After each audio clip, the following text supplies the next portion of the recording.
Olá, sejam todos bem-vindos à leitura do livro O Silêncio de Adão. Estamos hoje no dia 4 e concluiremos a primeira parte do livro com a história de Al Endres, que é um dos autores do livro. Para quem está acompanhando, nós já vimos aí a história dos dois primeiros autores e hoje concluiremos com esta história. Vamos à leitura. A fotografia em preto e branco, emoldurada, de um jogador mirim de beisebol, repousa sobre uma cômoda no nosso quarto. Entre outras recordações da família, a conhecida pose em uniforme listrado, boné na cabeça e taco sobre o ombro, será, imagino eu, visto por meus netos algum dia no futuro distante. Pergunto-me como eles me olharão.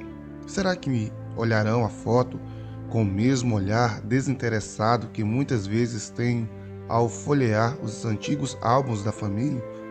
Será que rirão do uniforme fora de moda e das orelhas que se projetam de um boné grande demais?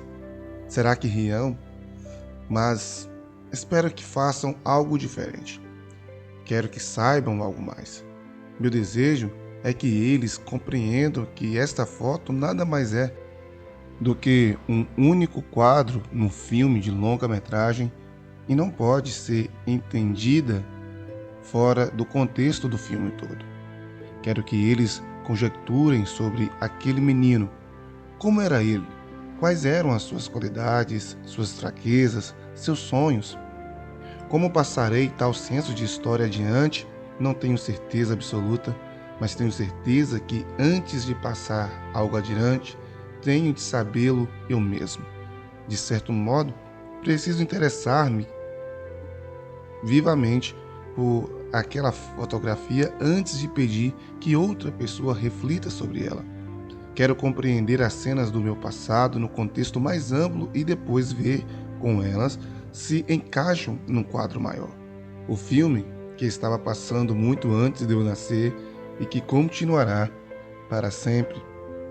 E por isso que quero fazer parte deste livro, porque quero pensar sobre minha própria história de uma forma que faça diferença para aqueles com os quais tenho um relacionamento, minha esposa, minha família, meus amigos e meus colegas. Quero pensar sobre minha história não de uma forma absurda, mas de uma forma que conduza à mudança. A fotografia sobre a cômoda é um reflexo do que estou querendo dizer. É uma foto minha com 8 anos de idade, vestido e pronto para o jogo. Isso é que você pode ver. O que você não pode ver é um garoto que não se saía bem em esportes de equipe.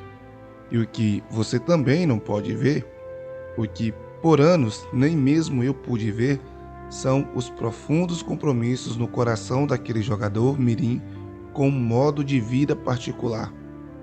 Mas permita-me explicar. Jamais me esquecerei de minha primeira vez como rebatedor.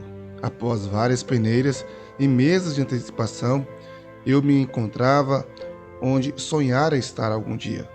Eu iria rebater. O arremessador, aquele dia, era um dos maiores meninos de 8 anos da turma. Naquela época, uma figura intimidadora. No primeiro arremesso, vibrei o taco com a força e nada. Primeiro perdido.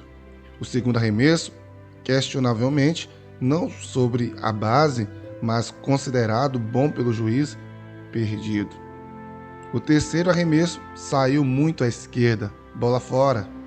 No quarto arremesso, movi com força o taco e nada. 3 perdidos. Na verdade, não recordo o meu fracasso como uma experiência terrível, incomum ou difícil. Se eliminado, era algo bem comum entre os jogadores do meu time. Entretanto, à medida que as semanas passaram e eu continuava sendo eliminado, lembro-me sim de uma sensação esquisita que começou a tomar conta de mim. Muitos dos outros caras do time estavam começando a acertar, e com as rebatidas vinham vivas e berros e corridas jugulosas entre a volta das bases. Enquanto eles estavam se deliciando com o jogo, eu não havia feito conexão de uma bola com o taco. Aos poucos, minha empolgação e entusiasmo com o jogo deram lugar a um embaraço e esforço penoso. Comecei a ficar com a impressão de que a temporada talvez fosse bem longa, ao menos para mim. E foi então que notei algo. Alguns jogadores conseguiam chegar à base sem terem dado uma única rebatida. Eram os rebatedores que mais recebiam bolas fora dos arremessadores do que os erros que eles mesmos cometiam e, nesse caso, lhes era permitido caminhar até a primeira base.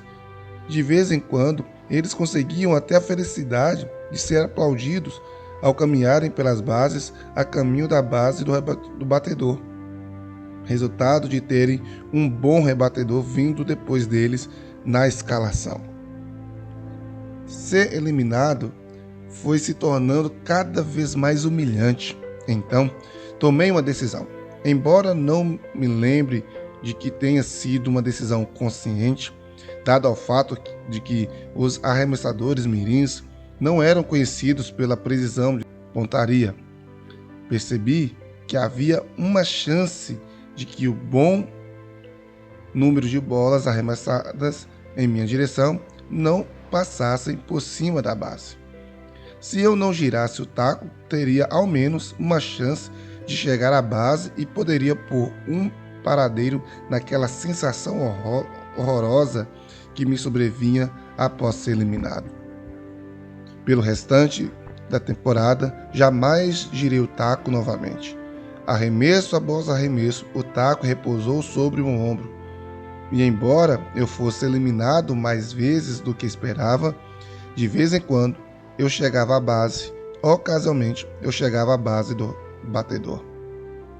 A história é uma metáfora tristemente apropriada para a maneira como escolhi viver boa parte de minha vida.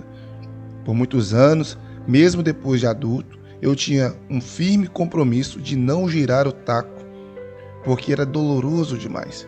Quando um homem gira o taco e não acerta a bola, conhece o fracasso e a humilhação. A incompetência exposta e a vergonha é subproduto desta. Mesmo que ele gire e acerte, sente a pressão das expectativas. Afinal, se você acertou uma vez, deveria ser capaz de acertar de novo. É mais fácil deixar o taco sobre o ombro e esperar a caminhada ocasional, dependendo do fracasso do arremessador e do sucesso do próximo rebatedor. A emoção de arquear o corpo para trás, voltar com tudo e rebater uma bola por cima da cerca é, para muitos homens, impensável. Esse era o retrato da minha vida. Um homem imóvel, com medo de se mover, recusando-se a se mover, querendo se mover, segurando-se devido a um compromisso anterior com a segurança, fosse na vocação, nos relacionamentos ou nas responsabilidades da vida diária. Quaisquer sucessos observáveis eram atribuídos a outros e, interiormente, vistos como desconfiança. Enquanto escrevo essas palavras, tenho uma sensação tanto de tristeza quanto de alegria.